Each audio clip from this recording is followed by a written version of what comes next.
Assalamualaikum warahmatullahi wabarakatuh. Innalhamdalillah wa syukurillah la haula wala quwata illa billah.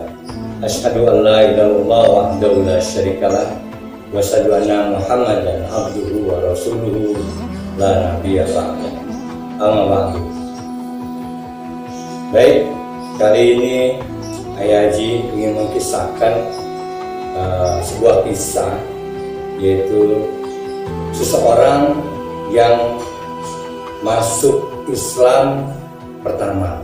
Jadi golongan sahabat Rasulullah yang masuk Islam pertama. Sahabat ini bukan asli orang Quraisy, tetapi sahabat ini berasal dari suku Al-Ghifari. Kalau kita tahu, suku Al-Ghifari ini adalah kelompok suku yang hitam, penuh keburukan, karena memang suku Al-Ghifari terkenal dengan pembegal, penodong, dan juga perampok orang-orang atau kafilah-kafilah yang berasal dari Mekah akan ke Syam dan ke yang lainnya, Yaman. Di tengah itu ada daerah namanya suku Al-Ghifari. Siapa saja yang lewat situ itu akan dirampok oleh suku Al-Ghifari. Sahabat Nabi ini adalah bernama Abu Dzar Al-Ghifari, atau nama aslinya kita sebut dengan Jundub bin Junadah. Jundub bin Junadah ini adalah sahabat Nabi yang masuk Islam pertama dari orang luar kota Mekah. Dan ternyata sahabat Abu Dzar ini berdoa selama 3 tahun ingin ditunjukkan kepada Allah jalan kebenaran. Kemudian pada suatu hari Abu Dzar mendapatkan kabar bahwa ada seorang nabi yang membawa risalah kebenaran, yaitu berada di Mekah. Kemudian Abu Dzar memiliki saudara namanya Unes. Unes ini adalah saudara Abu Dzar. Kemudian dipanggil, "Wahai Unes, kemari. Tolong cari informasi siapa itu Muhammad. Perhatikan gerak-geriknya, tingkah lakunya, cara bicaranya, dan seterusnya. Apakah Muhammad ini menunjukkan bahwa Muhammad ini adalah Rasulullah?" Kemudian Unes berangkat. "Baik, saya akan berangkat Unes ke Mekah untuk menemui Muhammad SAW. Sampai di Mekah ketemu dengan Rasulullah, diperhatikan gaya bicara Rasulullah, gaya tingkah laku Rasulullah, dan seterusnya, hingga Unes ini merasa terpuaskan informasi yang didapatkan. Setelah itu Unes balik lagi ke Ghifari, mendatangi suku Ghifar. Kemudian mendatangilah ke Abu Dzar, ketemulah Abu Dzar. "Wahai Abu Dzar, saya sudah ketemu Muhammad, dan saya ketemu langsung dan saya perhatikan langsung siapa itu Muhammad." Kemudian Abu Dzar bertanya, bagaimana itu Muhammad?" "Saya berkata jujur, wallahi saya berkata jujur bahwa Muhammad itu orangnya baik, ajarannya baik, tingkah lakunya baik, jujur, dan juga bersikap sopan santun, mengajarkan akhlak yang mulia, makarimul akhlak, dia mengajarkan akhlak yang mulia." Kemudian Abu Dzar bertanya lagi, "Bagaimana di sekitar Nabi Muhammad, masyarakat Mekah itu?" Nah, ini agak beda. Masyarakat Mekah itu menganggap Muhammad itu penyair, dukun, tukang bohong, tukang nipu, dan seterusnya. Tapi wallahi, kata Unes, bahwa Muhammad itu adalah orang baik dan orang yang jujur dan mengajarkan sikap sopan santun dan akhlak yang mulia. Dengan begitu Abu Dzar Al-Ghifari merasa ingin ketemu langsung dengan Muhammad. Kemudian besok harinya izin dengan orang tuanya, berangkatlah Abu Dzar ke Mekah untuk menemui Muhammad. Perjalanan, memang Ghifar ini dekat dengan Madinah dan juga bisa menuju ke Mekah. Kemudian Abu Dzar ke Mekah. Di Mekah tinggal di Masjidil Haram selama 30 hari dengan bawa perbekalan sedikit, dan Abu Dzar kehabisan bekal. Yang dia minum, yang dia makan hanyalah zam-zam setiap hari. Dia tidur, dia istirahat di Masjidil Haram sekitar Ka'bah. Dia perhatikan penduduk Mekah setiap hari. Perhatikan, dan Abu Dzar tidak bertanya kepada siapapun. Abu Dzar mengamati seluruh kegiatan aktivitas orang-orang Mekah sampai orang per orang. Dilihatnya satu per satu dan berharap dia bertemu dengan Muhammad. Dilihat satu per satu. Di 30 hari terakhir, suatu malam ada seseorang yang berpakaian rapi, mukanya bersinar dan berseri, berjalan dan harum sekali semerbak wanginya. Kemudian Abu Dzar memastikan bahwa itu adalah Muhammad, karena dari kemarin saya melihat orang ini agak berbeda. Ini berbeda, pasti ini Muhammad. Memastikan bahwa itu Muhammad, Abu Dzar mendatanginya.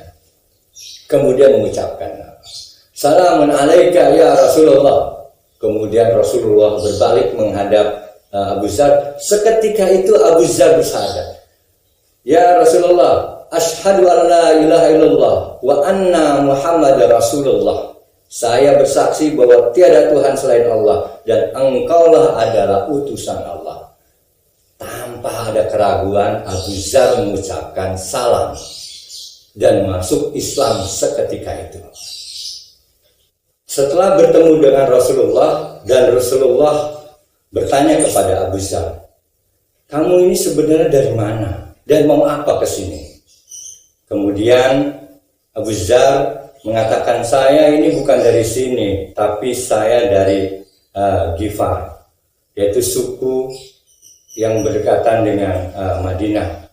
Saya menyatakan keislaman karena saya mendengar bahwa ajaranmu ya Rasulullah, ya Muhammad adalah ajaran yang terbaik bagi seluruh alam. Kalau begitu saya akan membaiat kamu."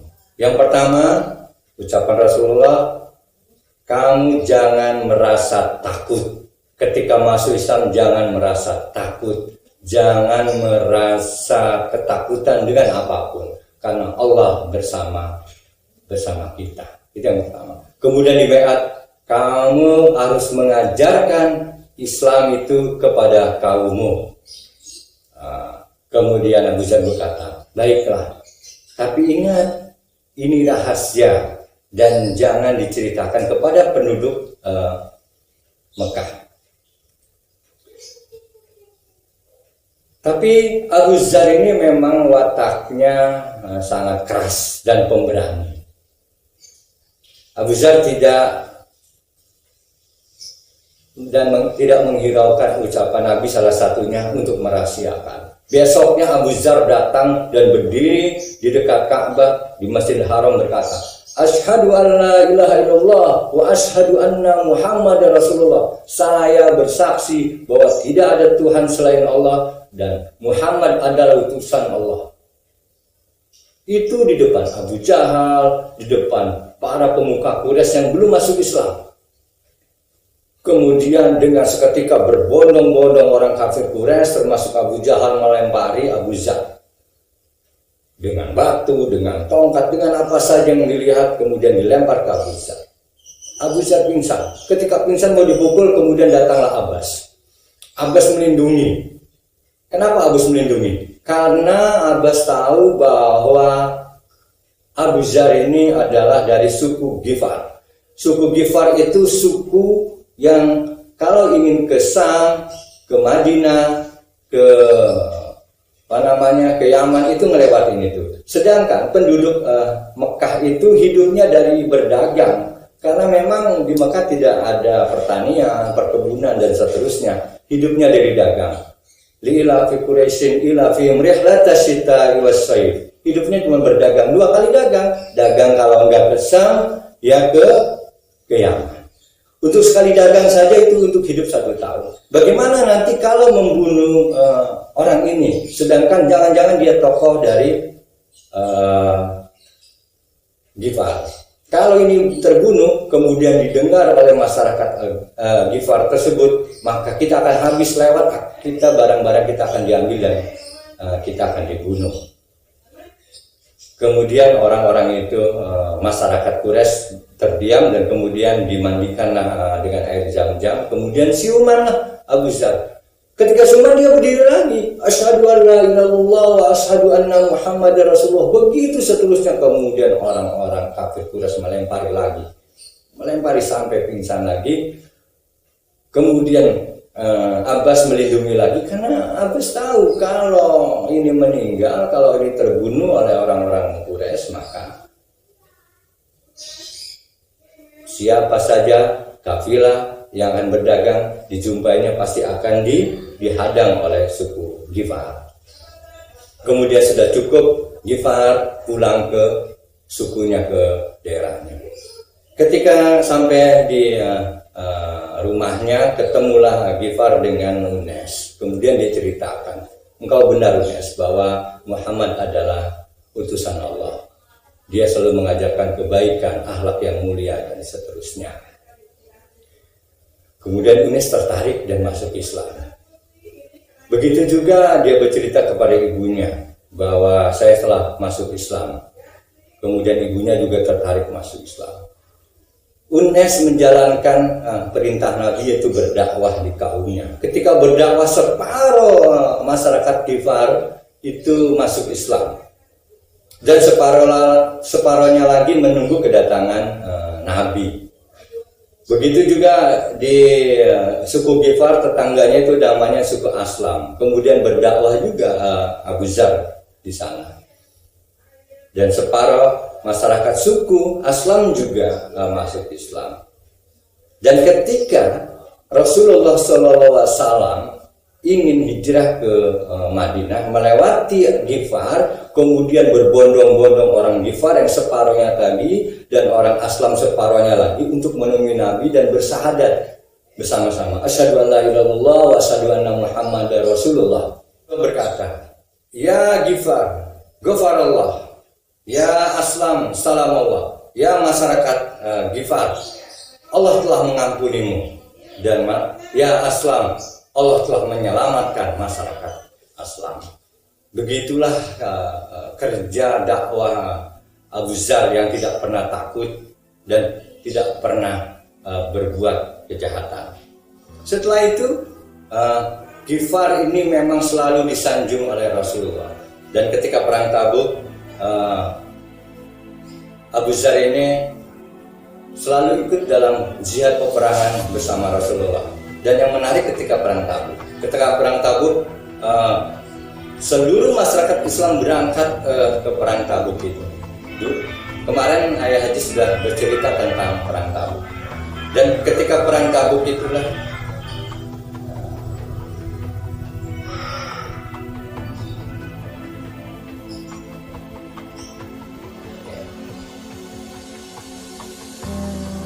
yang menarik ketika perang Tabuk, Abu Dzar ini selalu ikut bersama Rasulullah berjihad di jalan Allah. Dan ketika perang Tabuk, Rasulullah mengabsen seluruh pasukannya. Siapa yang nggak datang, si ini nggak datang, si itu nggak datang, segala macam. Termasuk di dalam rombongan itu tidak ada seorang yang sangat ditunggu-tunggu Rasulullah, yaitu Abu Dzar. Kemudian di dalam kejauhan terlihat seseorang menunggangi keledai tua. Kemudian Rasul berkata, "Kun Abada, itu pasti Abada, Abijah." Datang kemudian ke Rasulullah.